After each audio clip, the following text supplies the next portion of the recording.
সুপ্রিয় দর্শক, শুভ সকাল।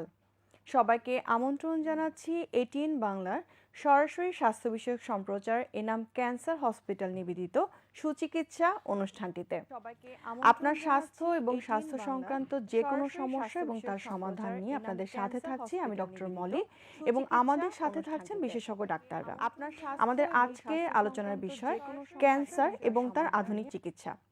এই বিষয়টি নিয়ে কথা বলবার জন্য আমাদের সাথে আজকে স্টুডিওতে উপস্থিত আছেন অত্যন্ত সুনামধন্য professor doctor Sheikh Golam Mostafa, cancer specialist and head of the department Enam cancer hospital and ex director national institute of cancer research and hospital.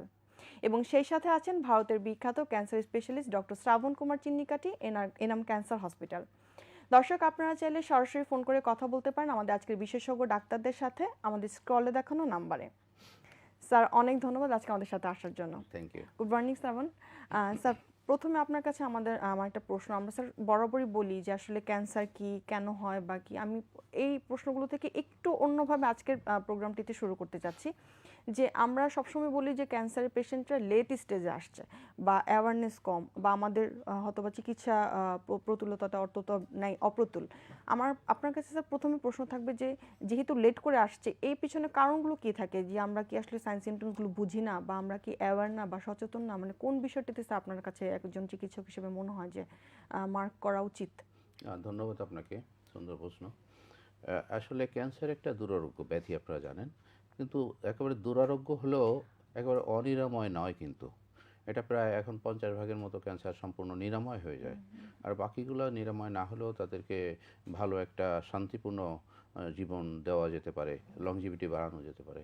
তো সেক্ষেত্রে আমাদের রুগীদেরকে বা সুস্থ লোকদের জানতে হবে যে ক্যান্সার কেন হয় এবং এর লক্ষণাদি কী।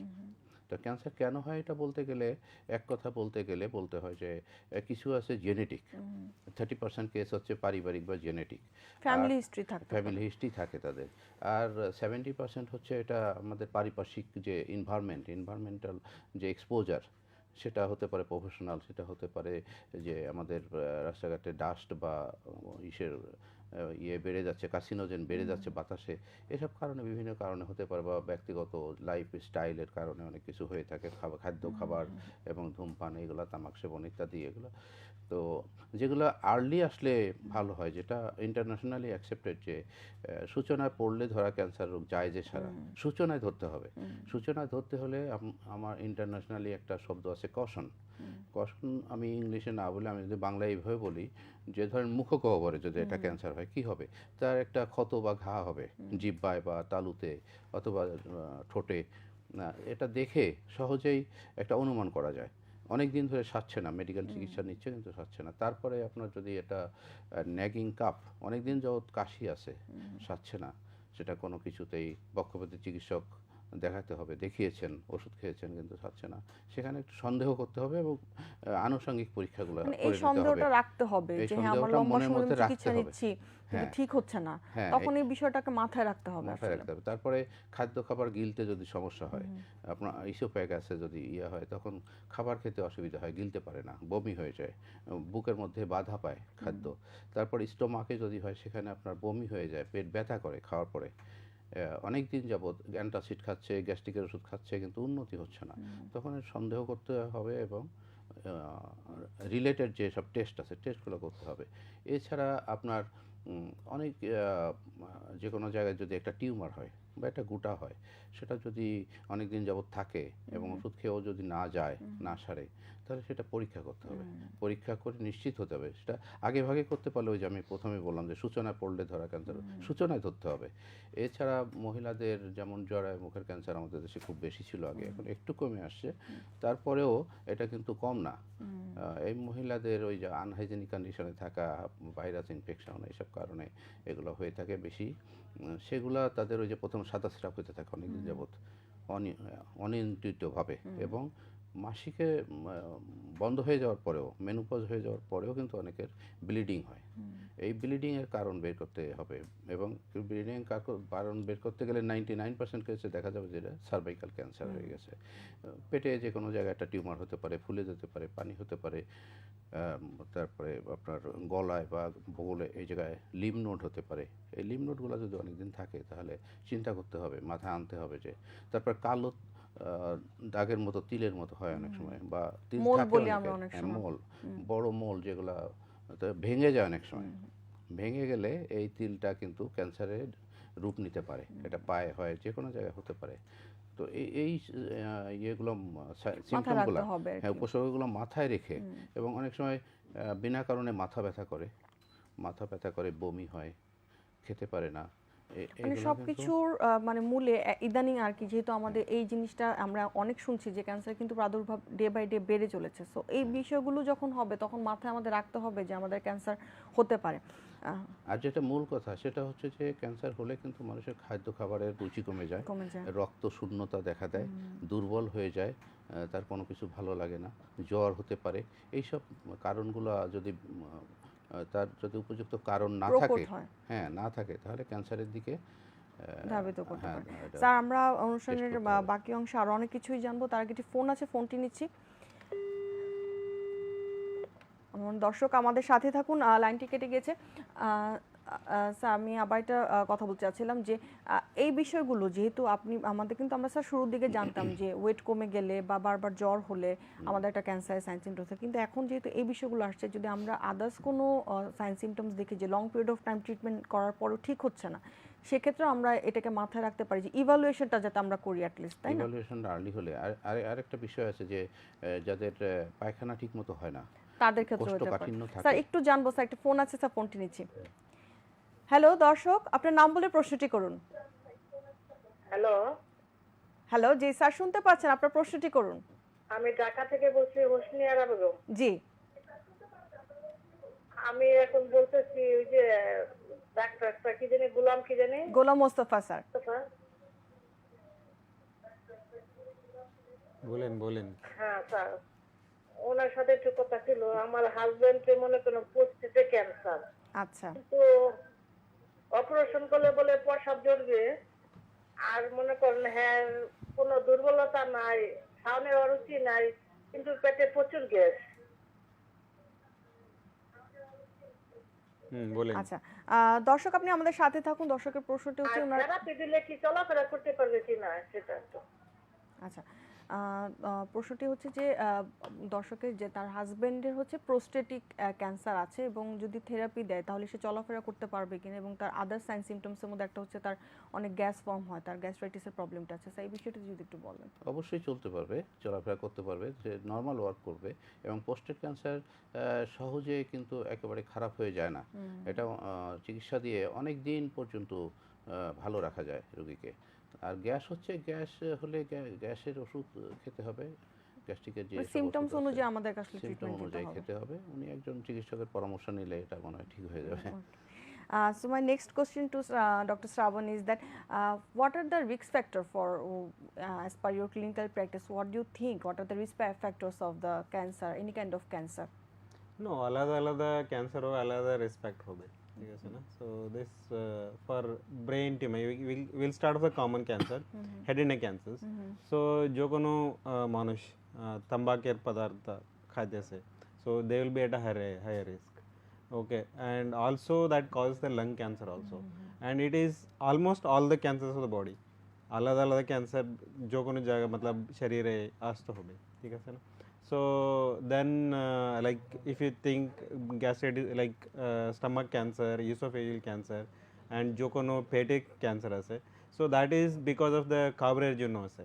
So if you are not taking the proper food, like more fiber rich food and vegetarian food, so if you take that, it will not come.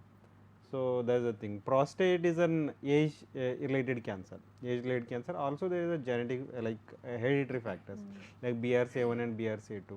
Okay, and bladder cancer basically it comes because of if you are eating a lot of non-vegetarian food, because it causes an like urate crystals. It goes and deposit in the kidneys and also in bladder. So because of the irritation, because of the inflammation, so you will get all those cancers.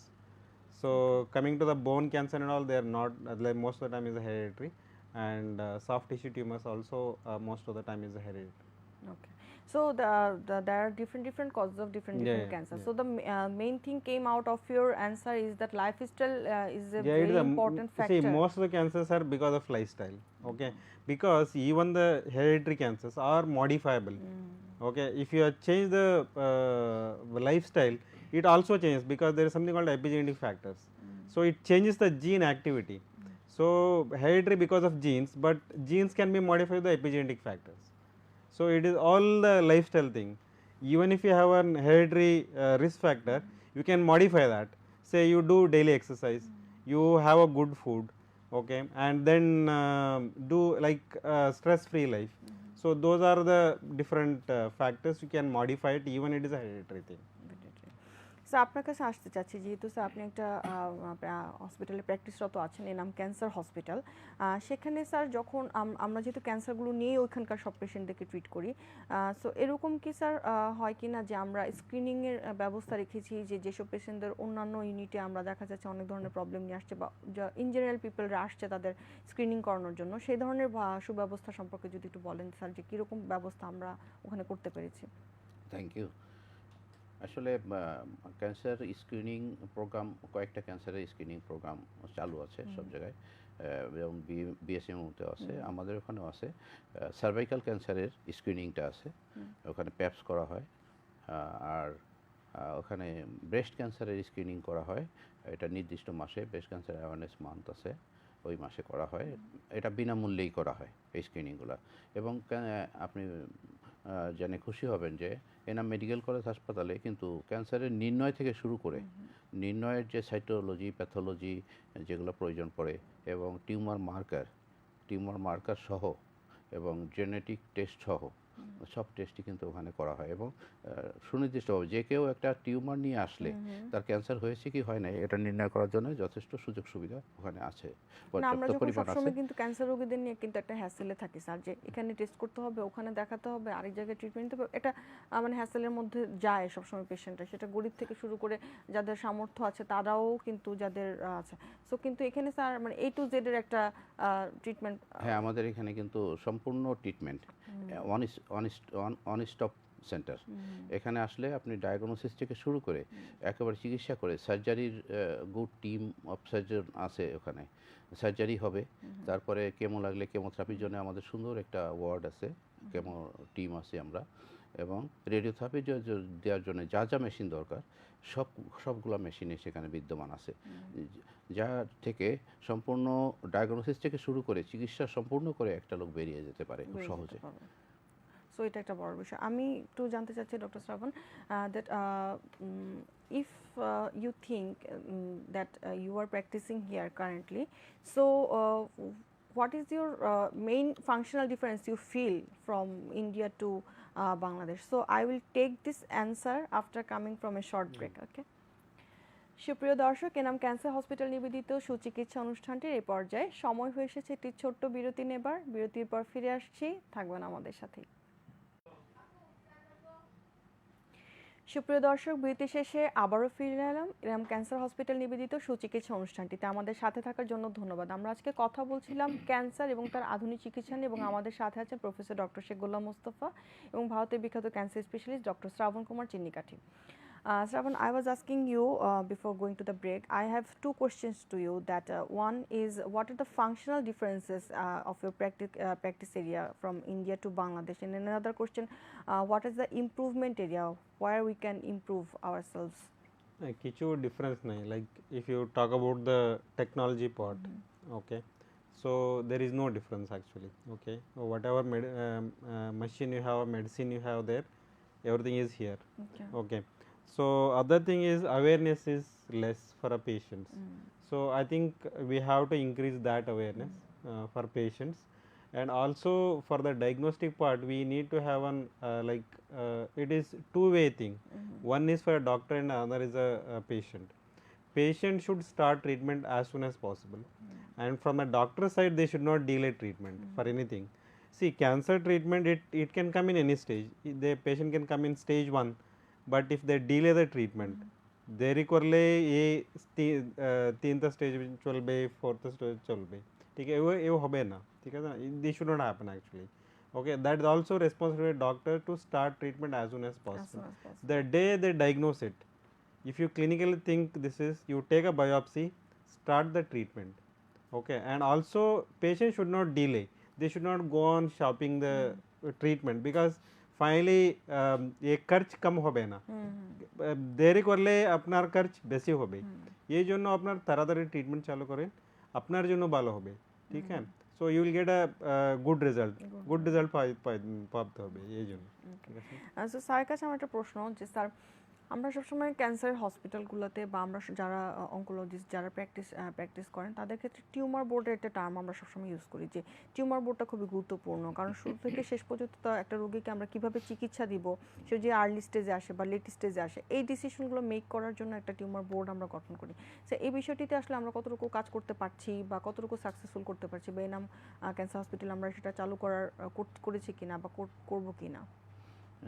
Thank you. আসলে cancer চিকিৎসাই হচ্ছে একটা multi modality treatment. Multi modality বলতে আপনার এক ক্যান্সারে কিন্তু অনেক সময় সার্জারির প্রয়োজন পড়ে, সেটার আবার রেডিওথেরাপি প্রয়োজন পড়ে, কেমোথেরাপিও প্রয়োজন পড়ে, অনেক ক্ষেত্রে হরমোন ট্রিটমেন্টের প্রয়োজন পড়ে, অনেক ক্ষেত্রে টার্গেটেড ট্রিটমেন্ট প্রয়োজন পড়ে। তো এইসব কারণে টিউমার বোর্ড এবং ক্যান্সার জানেন যে স্টেজ ওয়াইজ ট্রিটমেন্ট করতে হয়। স্টেজ যদি আর্লি হয়, অন স্টেজ হয়, তো সার্জারি অনেক ক্ষেত্রে পসিবল হয় এবং সেটা কিউরেবল হয়ে যায়। Stage 2, 3 that is moderate, surgery এবং রেডিওথেরাপি কেমোথেরাপি সবই লাগতে পারে। স্টেজ 4 জাস্ট ফর পেলিয়েশন, রুগীর কষ্ট বা ব্যথা বেদনা এগুলো দূর করা, এটা হচ্ছে স্টেজ 4-এ মাত্র পেলিয়েশন। তো এইগুলা কোনটা আগে করব, কোনটা পরে করব, কিভাবে করব, এই জন্য একটা মেডিকেল বোর্ড থাকা দরকার আর কি, টিউমার বোর্ড বলতে ক্যান্সার রোগীদের বা ক্যান্সার সাসপেক্টেড রোগীদেরকে নিয়ে একটা বোর্ডে আলোচনা করা। সেখানে আপনার রেডিয়েশন অনকোলজিস্ট থাকবেন, মেডিকেল অনকোলজিস্ট থাকবেন, সেখানে প্যাথোলজিস্ট থাকবেন, সেখানে থাকবেন সার্জনের মধ্যে general surgeon, gynaecological surgeon, ENT surgeon, neuro surgeon, সবাই থাকলে এটা সুবিধা হয় আলোচনা করে যে কোনটা আমরা আগে শুরু করব, কোনটা পরে করব, এবং বেস্ট আউটকামটা নিয়ে আসা সম্ভব একটা রোগীর চিকিৎসা করার ক্ষেত্রে। বেস্ট আউটকামটা সেখানে সম্ভব হয়। তো সেটা শুরু হয়েছে ক্যান্সার ইনস্টিটিউট থেকে, ওখানে এখনও রেগুলারই হয়, এই বোর্ডটা বসে চিকিৎসা শুরু করার আগে। আর এনাম ক্যান্সার সেন্টারে কিন্তু একটা বোর্ড গঠন করা আছে। তো সেটার ফিজিক্যালি বসা এই কোভিড পিরিয়ডে করা হয়েছে, তো ফিজিক্যালি বসা হয়নি অ্যাকচুয়ালি, আমরা ওভার টেলিফোন আমরা এটা ডিসকাস করে নিই। যদি ইএনটির কেস হয় ইএনটি সার্জনের সঙ্গে আলাপ করে নেই, তারপরে যদি বলেন উনি, তো আমি আবার ওনার কাছে পাঠিয়ে দেই রেফার করে, উনি একটু দেখে সাজেশন দিলে তারপরে আমি বাকি চিকিৎসাটা করি। এইভাবে আমরা কাজ চালিয়ে যাচ্ছি, বা সার্জন থাকলে সার্জনের কাছে পাঠিয়ে দেই অথবা ওনার সঙ্গে টেলিফোনে কথা বলে নিয়ে সার্জারি আগে হবে না কিছু কেমোথেরাপি আগে দিলে ওনার সার্জারি করতে সুবিধা হবে, সেটা আমরা বুঝে নেই আগে। Okay. So, Dr. Shravana, I have a question that in case of Enam Cancer Hospital, are you finding all the things are sufficient for a patient? And do you think? मतलब NM में सब गुले আছে, and one more thing I just want to say about Enam is when patient comes to our department, okay, so we take care of everything. Okay, whether it is surgery, radiation, chemotherapy, it will be done within 24 hours. Okay, everything we do it, because we take care of the patient from 0 to 100. It comes in a full circle. Okay, we don't allow any patient to go without any complete conclusion. আমাদের আর একটা আছে, C cancer treatment is বহুমুখী এবং গতিশীল আছে, এই জন্য পেশেন্টের কনফিউশন থাকতে হবে, এই জন্য আমি সবসময় বলতে হবে আপনার ये जो কোনো চিকিৎসা আছে ये আমাদের मतलब we will decide, like because you can't decide it, because it changes every time. Okay, if patient comes to stage 1, we ask for a surgery. Okay, if the patient comes next time without taking treatment, we have a different plan actually. So ये জন্য cancer treatment আলাদা আলাদা হবে। পেশেন্টের मतलब confusion मतलब দ্বন্দ্ব থাকে না, ঠিক আছে না, এই জন্য আপনার তাড়াতাড়ি ট্রিটমেন্ট করতে হবে। Decision will be taken by the physician. Yeah, it is the physician. We take it from point 1 to final point. Okay, patient like if they want surgery to be done in them, we get it done, and we normally follow the organ preservation and functional preservation. So we never allow patient to take like, yeah, you remove this tumor like entire organ. We go for a functional thing. Okay, see, that is the present concept. You should not remove the entire organ. If you head and neck cancer, you don't need to remove the entire larynx. Okay, you remove whatever tumor is there, or you can treat with an advanced radiation technique and also with chemotherapy. Okay, so that is the thing. So sir আপনার কাছে আমার last question sir, আমরা একদমই শেষ পর্যায়ে আছি, ছোট্ট করে যদি একটু বলি যে স্যার আমরা যে এখন যে আধুনিক চিকিৎসাগুলো করছি সেটা কতটুকু সফল কাম হচ্ছে, যেহেতু অনেক দিন ধরে আমরা এই চিকিৎসাগুলো করছি, আমরা হয়তো বা রোগীর পরবর্তী অবস্থাগুলো দেখতে পাচ্ছি, সেটা কতটুকু আসলে সফল কাম হচ্ছে? আমরা আসলে রোগীর চিকিৎসার পরে ধারাবাহিকভাবে 5 বছর যাবত তাদেরকে ফলো আপ করে থাকি। 5 বছর যাবত ফলো আপ করি এইভাবে যে চিকিৎসা শেষে আমরা বলে দিই যে 6 সপ্তাহ পরে 42 দিন পরে দেখা করবেন। তো 42 দিন পরে তার ফিজিক্যাল কি কন্ডিশন এবং তার যে এখানটায় রোগ ছিল ওইটা টেস্ট করা, ওটা টেস্ট করে তারপরে 3 মাস পরে 6 মাস পরে এভাবে আসতে পারি 5 বছর পর্যন্ত দেখি। তো এখনো পর্যন্ত আমাদের প্রায় 50% রোগী যারা 5 বছর পর্যন্ত ফিরিয়ে আসেন, ওই রোগ আর তাদের ফিরে আসেনি। স্যার অনেক ধন্যবাদ আজকে আমাদের স্টুডিওতে আসার জন্য। Thank you Shravan for coming to the sir, অনেক ধন্যবাদ স্যার। Okay, thank you. সুপ্রিয় দর্শক, এনাম ক্যান্সার হসপিটাল নিবেদিত সুচিকিৎসা অনুষ্ঠানটিতে আমাদের আজকের বিষয় ছিল ক্যান্সার এবং তার আধুনিক চিকিৎসা, এবং এই বিষয়টি নিয়ে কথা বলবার জন্য আমাদের সাথে ছিলেন অত্যন্ত বিশেষজ্ঞ দুজন ডক্টর। আপনারা দর্শক আশা করি অনেক প্রশ্নের উত্তর পেয়েছেন এবং উপকৃত হয়েছেন। আবারও দেখা হবে আগামী পর্বে। ততদিন পর্যন্ত অপেক্ষা থাকুন, সুস্থ থাকুন এবং অবশ্যই ভালো থাকুন।